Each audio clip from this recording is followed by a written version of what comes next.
Damn, y'all look different when I'm not high. How's it going? My name is Matt. I live in my van. I'm fighting cancer, and I live in my van.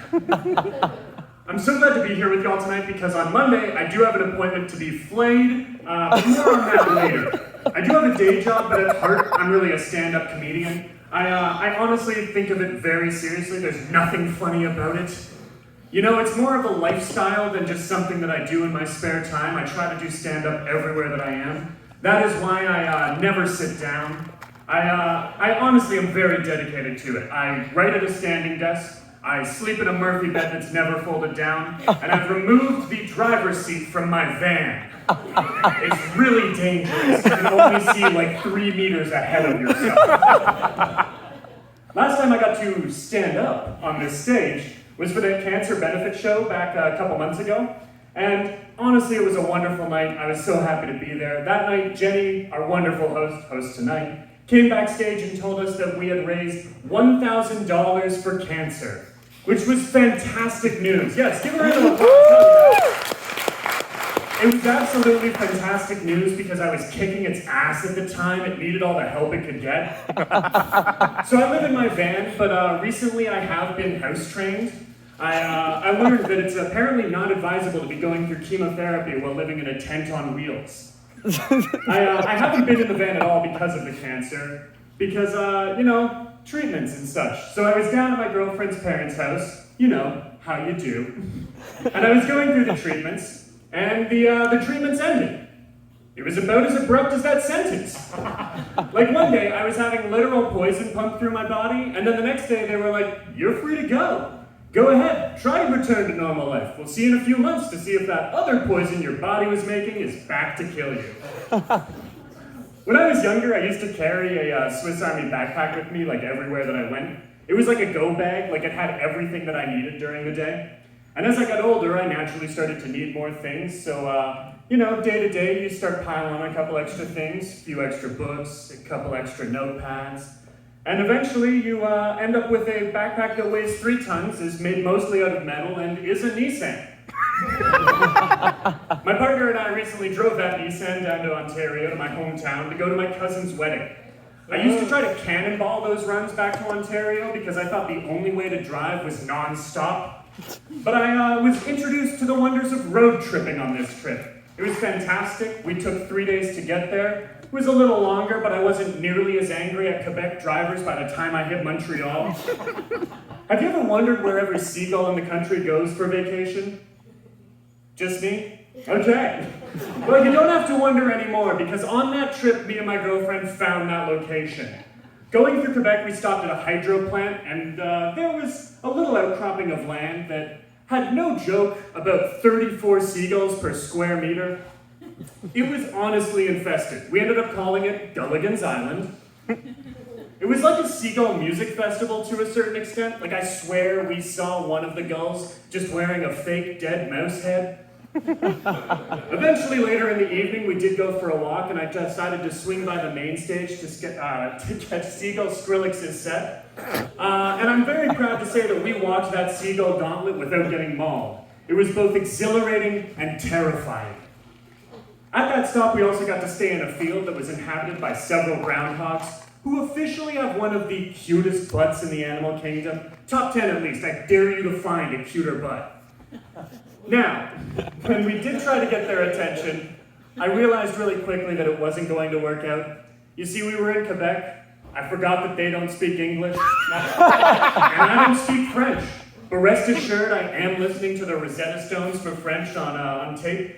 And when we go back through there, I'm going to make them notice me. Oh, speaking of animals, at that stop we saw one of the biggest animals I've ever seen up close. It was a giant freight ship. I guess calling it an animal is a little misleading, but it's definitely the biggest thing that I've ever seen up close and moving. It was weird. It kind of made me feel like a kid again. And as it entered the canal where we were staying, we saw 2 crew members on the front of the ship that were roughly the same age as me. And in that moment, I just felt like a child and had to wave at them uncontrollably. And they waved back. Now last week, I did attend that family wedding, and believe it or not, I had never been to any family weddings before that. Unless you count, like, virtual weddings, which I don't.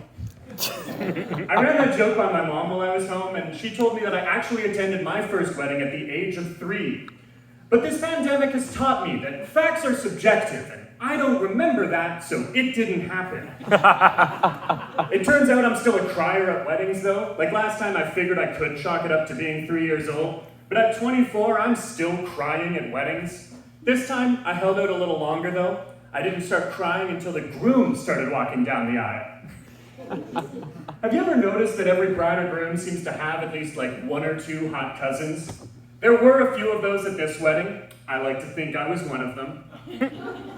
Thank you for most of you not laughing at that. That's right, I'm funny and sexy. I started to wonder if they're being hired by an external service though. Because people, when they're planning a wedding, will talk about how many different vendors that they actually have to go to make sure it comes together. And is this one of them? Like a company that just hires out-of-work actors and improvisers to come and attend your wedding? They cast the younger, hotter ones as, attractive cousins. And then the less attractive ones end up filling the drunk uncle roles. Come to think of it, I bet those come as a package deal. Like someone will come up and call them and be like, hey, I'm looking at getting a couple hot cousins. And they're informed that there is nothing you can do to stop the drunkle from coming. The astute of y'all may have noticed that I'm only talking about drunk uncles. Much like in Hollywood, this service only has roles for men over the age of 35. Steve Buscemi was in Spy Kids 2. This was one of the many incredible facts that I learned at this wedding. I wasn't passing the table for long enough to hear a rebuttal, but I am sure that there was one with the level of passion that was in this guy's voice.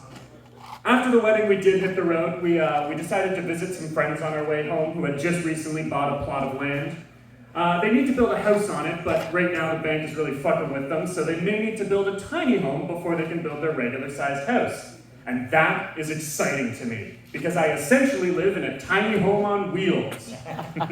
When I heard that they needed to build it cost-effectively, I got extra excited, because I thought I had some awesome tips to help them save money. It's funny when you find out your friends think they're better than you. I brought up that I use a composting toilet in my van. It's a great way to save money, it's cost effective, it saves time, it saves fluid, you're not flushing all the time, you just poop in a bucket. With some dirt.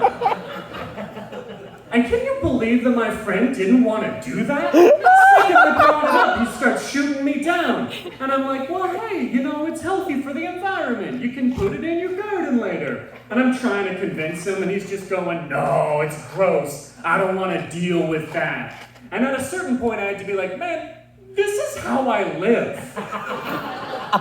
And then he immediately starts backpedaling, saying with certain living arrangements, you make sacrifices so that you can have things that you really want.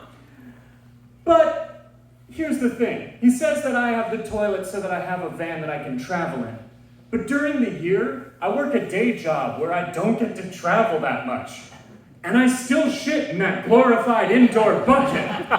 So, is he right? Is he better than me? I was excited but also nervous for that trip home for the wedding because it was the first time that my girlfriend was going to meet my family. It's also the first time that I was going to see them post that cancer diagnosis. The people I'm around day to day at this point are super used to me joking about my cancer, but I really quickly realized that my family in Ontario was not used to it. It turns out, some people find cancer jokes to be bummers. If y'all are among them, you're gonna hate the next 9 minutes. I also learned it can be a huge bummer to bring up your cancer at a wedding. But you know where apparently it's really appropriate to talk about it? On stage! So here we go! I'm glad y'all get to see me at this stage in my life because about a month ago I had no beard and what I call eyebrows light. It was the free version of eyebrows on the App Store. It sucked. They were half there, you couldn't capture them on camera, and they had an advertisement across the bottom of them that would change at almost unpredictable increments. Last night I did pay $5 to download the full version, Eyebrows Pro, and now I'm able to emote here on stage tonight. Now, my partner and I recently got a chia pet. It's my new hair. My partner does care for it really well. You know, she waters it daily. Well, actually, she moisturizes my scalp, but that's basically the same thing, right? She also checks in and monitors its growth. You know, on a daily basis, she'll lean in and whisper something encouraging to it, like, hurry up and grow faster. I went to the hospital for some tests recently, like a couple weeks ago, you know, to say hi to my cancer, see how he's doing. And I was surprised to see the Red Bull Mini Cooper at the hospital parking lot. Have any of y'all ever realized that those Mini Coopers are truck-shaped? It's the weirdest thing to me. Anyways, I guess some kind of radical injury had taken place at the Red Bull event. For real though, I can only assume it's the Nova Scotia government's new initiative to help support healthcare workers by giving them wings and temporarily restoring their mental alertfulness and wakefulness because they're definitely experiencing fatigue and drowsiness. So recently I entered a phase of my cancer that they call surveillance, which is like the only badass cancer term that I've heard so far. I imagined something far different due to the exciting nature of that name. Like, I expected men in dark suits with earpieces just following me around and watching my every move. But in reality, it's going in for blood work every 6 or so weeks after they stop treating you. The term surveillance is honestly so simple that at first I thought I misheard what they had said. Because like every other cancer term that we had heard up to that point sounded like someone put alphabet soup in a blender and just pulsed it until enough consonants floated to the top for a word to form. Like everything with cancer, the first round of my surveillance results were mixed. Good news, the chemo worked. Bad news, not well enough. Some people say I'm an open-hearted kind of guy, but come Monday, I'm literally going to be an open abdominal kind of guy. To be precise, it's from about here to here. If you keep a list of the Google terms you should never search on the images section, I'm gonna add full midline incision to that list. Because when I heard I needed one, I certainly Googled it, and y'all don't need the same nightmares I have. When you're faced with yucky news like surgery, you try to find the bright side. Good news, I no longer need to worry about birth control after this surgery. 80% of the people who get it just can't come after it. Okay, don't worry, they still orgasm, but nothing comes out. Like, your dick just basically coughs, like... Which, come to think of it, might be a dangerous thing to have happen during COVID times. So I have to be under some pretty heavy sedation for this surgery, and apparently your intestines don't like being put to sleep. It takes some time for them to wake up after you come out of the procedure, and it could take a few days, but rest assured, they have some very clear, what I call, like, flags that I have to hit before I can leave the hospital. So before I can go home, I have to be able to pee, pass a bowel movement, and fart. What I'm trying to say is that my farts are finally medically necessary, which I assume means no one can complain about how bad they smell. I'm also hoping to fulfill one of my lifelong dreams where I fart and everyone in the room applauds.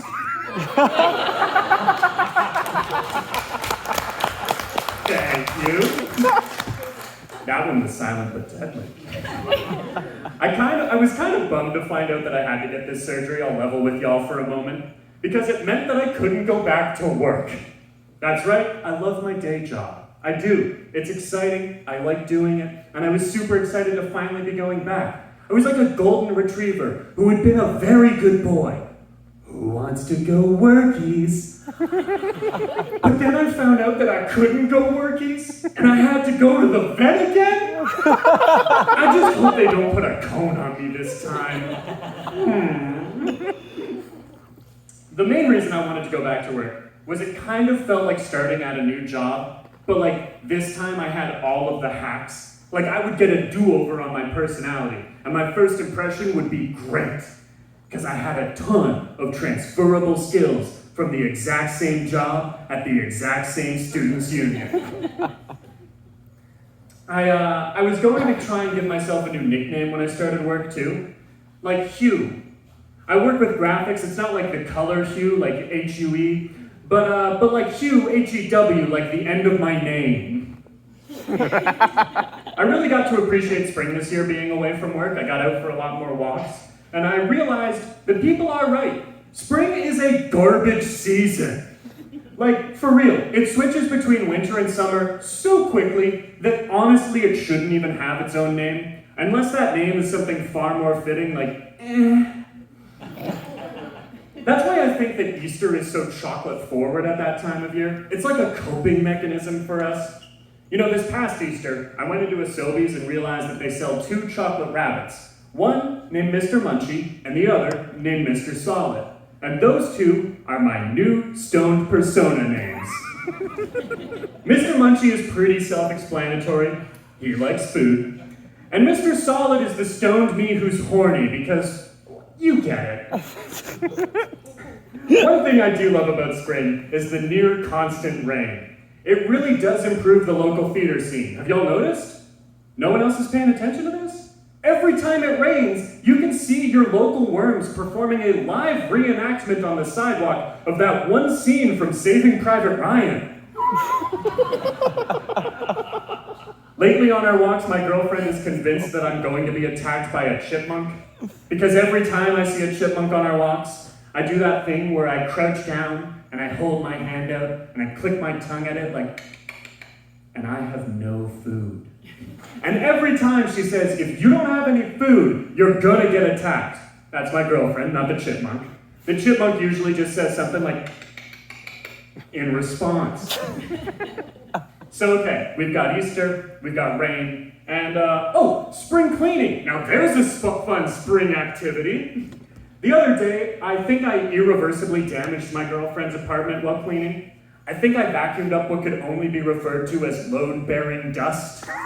Okay, this dust, I need to paint a picture here. This dust has been in her life longer than I have.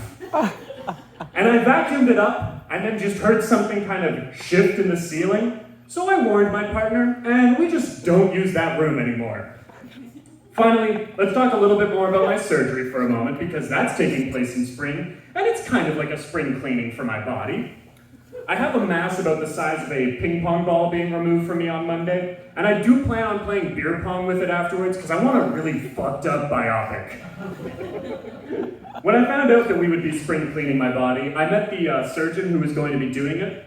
He's a urology type surgeon, and it turns out that urologist patients usually aren't in their 20s. I think I brought the average age in that waiting room down by a factor of 9. Okay, I don't know how factors work, but everyone else there was a little older than me, if you catch my drift. So I'm in the waiting room, and there was a whole grand total of 2 magazines for all of us to read. And they were really catering to that mature demographic. I do appreciate their in-touchness with their client base. The first one was an extreme sports magazine with a dude doing a snowboard jump on the front cover. Something everyone 50 and older can do and relate to. And of course the other magazine was simply titled, Good Times.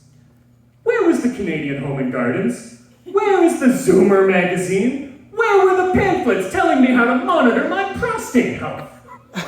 I know what you're thinking. Good Times, that sounds age-appropriate. Well, joke's on you, because the cover of Good Times featured a 20-something blonde lady smiling and petting a dog. And its leading article was How to Save for Retirement. Which should be a joke to any age demographic, because the people there were definitely too late to start saving for retirement. And the people it was targeting, which is apparently my age group, will never earn enough to save for retirement. We just learned how large the incision was going to be, and it was pretty shocking. But it did present an unexpected challenge. How was I going to describe this without using the term pubic mound, or pubic area, or pubic region? Especially when describing why I couldn't return to work to my boss. And since the first part of that phrase is pubic, for the longest time while searching for a new word in that conversation, I just kept saying pubic, pubic, and eventually just had to settle on my above dick area, or area dick-D1, as I'm calling it these days. Coming to terms with mortality is never fun, so let's talk about that. Recently, my friend's grandmother did pass away. Her grandmother was a pretty remarkable and fun-loving lady. And in addition to some great stories, she left behind something that everyone in the family could share. A musical parody set to the sound of music, written entirely about golfing. Now I hate golf, but this musical slapped. Her grandkids performed it at the funeral, and that got me thinking about like a universal question. How will people remember me when I die? Like, will I leave behind something that can bring people joy like that? What's my musical parody?